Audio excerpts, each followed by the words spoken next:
Okay, 1, 2. Sige, cameraman natin.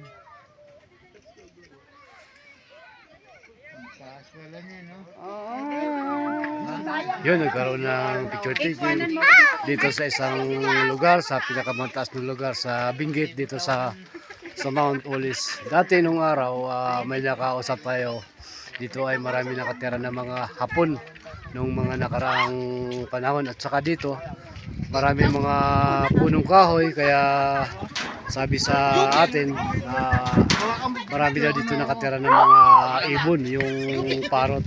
Pero nung tinanggal daw yung mga punong kahoy, nag-alisan yung mga parot at saka yun ay tinaniman na ng mga sari-saring gulay dito sa lugar ng Mount Ulis dito sa Benguet sa Baguio.